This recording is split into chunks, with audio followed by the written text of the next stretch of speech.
Okay, so today we are going to go into section 5, lesson 1. This is called the Euler circuit problems. This is the teacher notes that you will be filling in. So I'm going to start off by going through this part here that talks about the management science problems.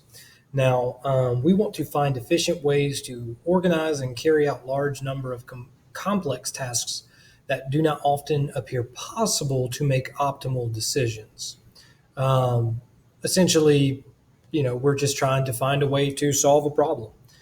That's really the biggest thing here. So, what is a routing problem? Now, remember, lesson or unit 5 is the mathematics of travel. So, what is a routing problem? Think about travel. Finding ways to route or send the delivery of goods or services to an assortment of destinations. Think about UPS. I mean, we're getting into the holiday season.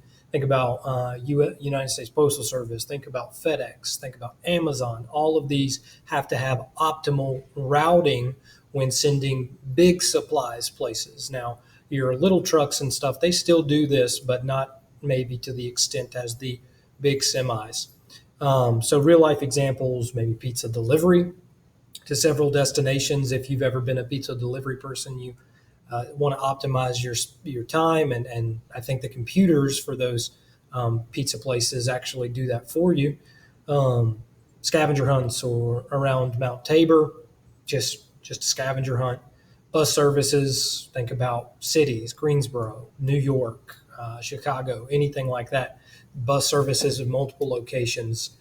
If you were to have a garbage collection, so not necessarily the city, like the city of Archdale, but maybe you own your own personal for the county. And there's quite a few of those, like Matt Sanitation, Randolph County Trash Service, quite a few more that just they are garbage collection and then mail, like I said earlier.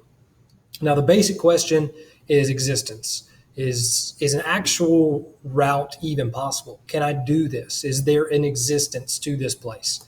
And then we think optimization. We want to optimize it. If there are multiple possible routes, what is the optimal route? What's the best route? Shortest, fastest, minimum, right? Best, cheapest. That's a big one for companies.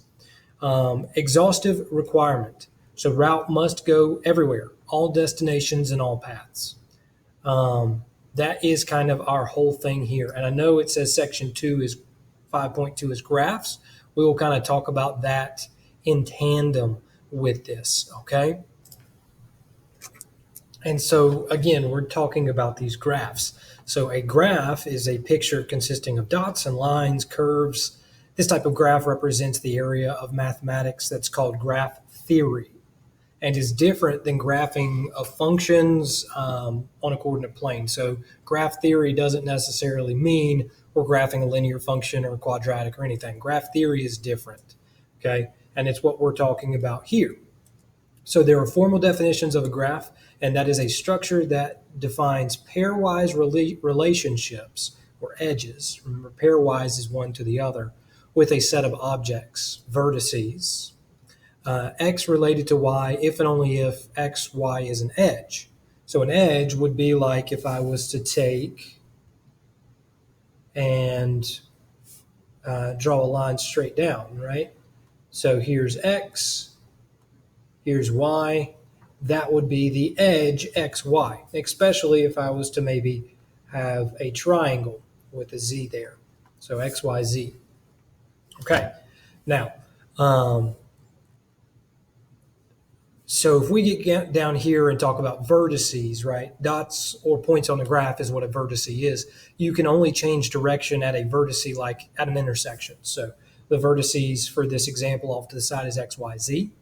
And you can only change direction at that vertice. That should make sense. Edges are the lines or curves that connect any of the two vertices. So edges only meet at vertices. Overlapping edges are like an overpass or an underpass. Think about like a bridge. So if I was to maybe come back over here, maybe that XY, or excuse me, well, yeah, we can go XY. So right here. So maybe XY is one direction, and that's an underpass underneath the bridge. And then YZ, maybe you come back above it, and that's an overpass. So think about like a highway system. Where was I? Down here. Order doesn't matter when labeling DA and AD unless two actual lines are between them, like A and D exist. So the ordering of an edge doesn't really matter. So looking here, a loop, and you can see like there's just some examples of what an edge might look like. A loop is an edge that connects a vertice to itself. So B back to B. You can see B back to B. That is an edge. Or excuse me, a loop. So it just kind of loops around. Multiple edges are two pairs of specific vertices that are directly connected by one of the edges. So DE and ED. DE, right, and ED. Those are multiple edges. That's just separating them so you can see that they're two different edges, okay? Isolated vertex are vertices with no edges, so C is off on its own. And then we have this thing called set notation. Now, set notation is the empty brackets. So this is the empty set. It has nothing in it. But a vertices set is a V equals and then the labeled vertices. So when you're looking at an object, you would label them however many there are. So A, B, C, D, E. An edge set is when you list all of the edges as according to what you want. So the edge AB, and again, that's the two vertices that meet, so on and so forth. You have some practice problems to do, and you can get this document in our page. So I would like to do one or two with you, and then you practice the rest. So we're going to identify each set of the following if they exist in the graph. So what is the vertex set? Well, you've got A, B, C, D, and E. So those are the vertices, A, B, C, D, E. The edge set are all of the edges. And again, order doesn't matter. So AB or AE, then AB, then it looks like BE, another edge, BC. And so what I'm doing is just going off of each point and labeling the edges that go from that vertice. So AB is an edge with A in it. AE is an edge with A in it. Those are the only two edges with A in it. BE, BC, and BD are potential edges all with B. CE, you've already done BCB, so you don't need to do that. So CE, and that's really the only one with C in it. Now you've got D to D. D to D, that is a loop. You can write that. And then DE is there as well. So those are all the edges.